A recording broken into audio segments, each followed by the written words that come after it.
Good morning, gang. Happy Monday morning. Here we go again. Well, overnight, we got the answer that's been on every news editor's mind. Not what Paige Spiranak was wearing to play golf over the weekend or who Taylor Swift is dating. No, not those. Not those hard-hitting, important questions. If you went down a little bit in the news, you would find that Gavin Newsom has replaced or announced the replacement for Dianne Feinstein. Okay. Yeah, true to his word, he appointed a black woman. No, it was not Meghan Markle. No, it was not Oprah Winfrey. No, it was not Kamala Harris or any of the people that were running. We knew that already. He appointed a lady by the name of LaFonza Butler, okay, who has been president of the Emily Group or whatever it is. So, Gavin Newsom has managed to not only meet the criteria that he said, a black woman, but he also managed to tack in the other ones of gay and racist in there too. So this is what we got. Hey, Californians, how does it feel that both of your senators have now been appointed by Gavin Newsom and were not elected? Alex Padilla was not elected. He was appointed when Kamala Harris became vice president. And now LaFonza Butler is appointed when Dianne Feinstein dies. Granted, it's totally legal, and this is the way things are supposed to work, that the governor appoints it by law. But if I'm living in California right now, I'm going, how well represented am I? I didn't pick either one of them. I didn't even have the choice to pick either one of them. But that's what we got. So if we take a look at LaFonza Butler here, okay, like I said, black, female, gay, racist, right? Okay, those are her qualities, the criteria that Gavin Newsom used. Okay, we got to stick to this DEI crap, right? You wonder why I say she's black. Well, that's obvious. Female, at least she identifies that way. Gay, okay, she identifies that way too. Racist. I want to give you a quote from her on June 30th of this year, okay? Women of color continue to be underrepresented at the table, and this decision, she's talking about the Supreme Court affirmative action decision, and this decision was yet another means of undermining our rights to maintain a system created for white men by white men. Really? Okay. So, this is her thought, okay? She identifies by her race, period. That's the definition of a racist, okay? Let's take a look at California's population, okay? Mind you, we have a Hispanic senator and we have a gay, black, female racist senator, okay? That's what's going on right now. California's population is 40% Hispanic. Okay. Appointed Alex Padilla. I'll give you that one. All right. The majority, the highest concentration of population in California is Hispanic, and you have a Hispanic senator. He's a Democrat. I'll give you this. California is very blue. Okay. So you have somebody in the Senate who represents the largest subsection of the population of California. I get it. Makes sense. 35% of California is white. Okay. 15% of California is Asian. Less than 6% of California's population is black. And this woman's going to scream that it's a white-dominated society. I'm not getting into Pacific Islanders and people of Eastern Indian background, anything like that, okay?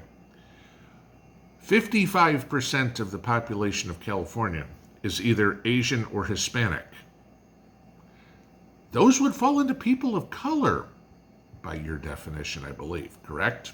Yeah, okay. So the system made by white men for white men doesn't seem to be all that accurate now, does it? Because the white man isn't represented in Washington. Just saying, okay? Dianne Feinstein wasn't a white man either. I don't know, whatever she identified as, who knows, but okay. But then let's take this even worse. We had all this conversation about Meghan Markle running, and a lot of you guys had commented in the comments. A few of you sent emails to me, and my answer, or not Meghan Markle, I'm sorry, about Michelle Obama possibly being appointed. And I said, Michelle Obama couldn't be appointed. She's not a resident of California. Okay, there's another criteria that you have to be a resident of the state. Well, we could look at some famous carpetbaggers. Hillary Clinton running for Senate in New York. Yeah, please tell me, how much Hillary Clinton in New York. At least they bought a house there, right? We could talk about Mehmet Oz. The guy who lost to Fetterman. I mean, talk about the most embarrassing thing in life. You lost to John Fetterman. Okay. But let's look at Miss Butler. Miss Butler registered to vote in Maryland September 12th, 2022. 1 year ago, she was a Maryland resident. Now, I'll give you this. In order to run for office in Tennessee, and I can't speak for the rest of the states, I'm not going to go look up what the criteria is for every one of the 50 states.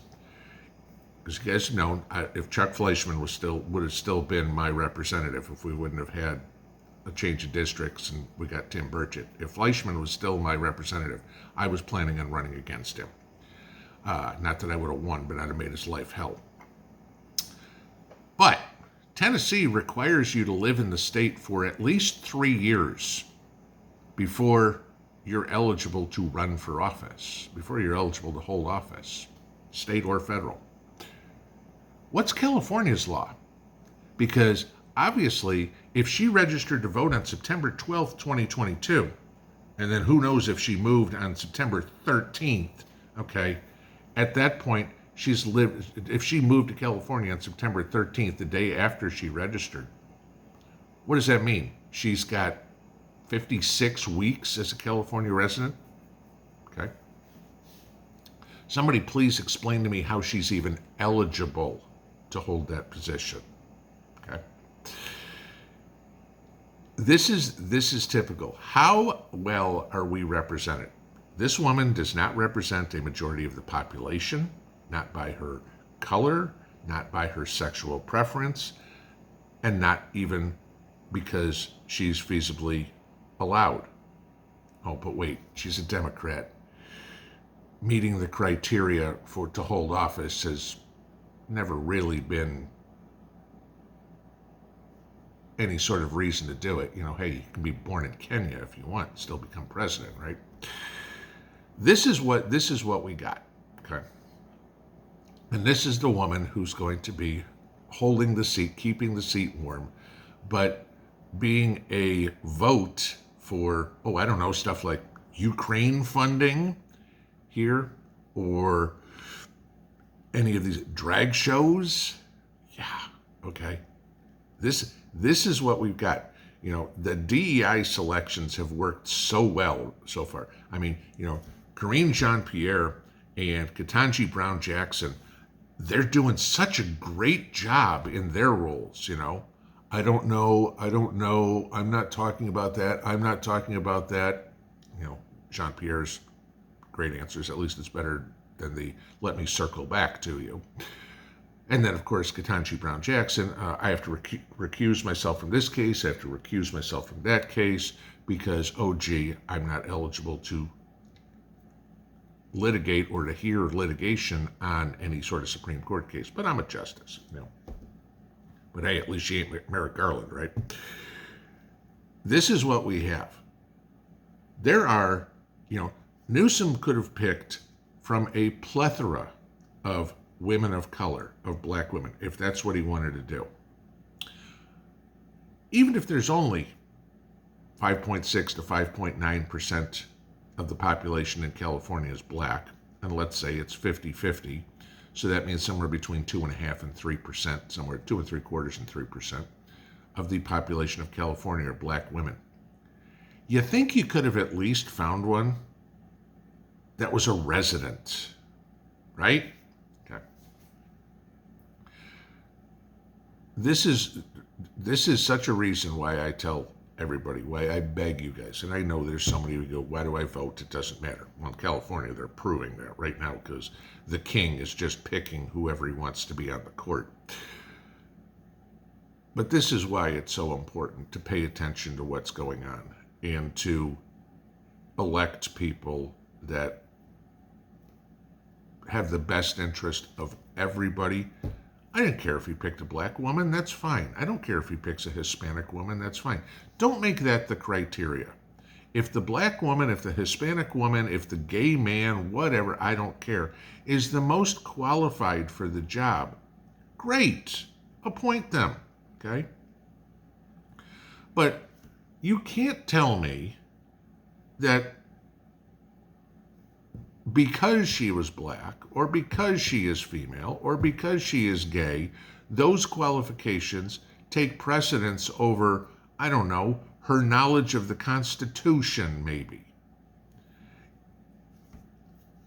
We are to a point, and you look at both sides, okay? The politicians in this country should be, I don't want to use the best and brightest because that's I'd rather have them in business than in politics. But they actually should be respectable, intelligent people who speak for their constituents. I mean, let's talk about this. Respectful people, Bob Menendez, okay? I can't remember the guy's name. Who's the idiot from Long Island? The Republican, okay, who lied about everything. These are the people we're putting in there. Intelligent, okay, please. Jamal Bowman, AOC, Ilhan Omar, Rashida Tlaib. I mean, combined between all of them, they might have an active brain cell. I didn't know that was a fire alarm. And you're in Congress. Okay, yeah. Please, please, please, please, coming into this year, homework assignment, learn everything you can about every candidate from dog catcher to president and vote for the ones that actually have the best interest of the people of the United States in mind. Not the ones who have an agenda, not the ones who are warmongers, not the ones who are going to Washington solely because they want to get rich, okay? Vote for the ones who actually want to make America great again.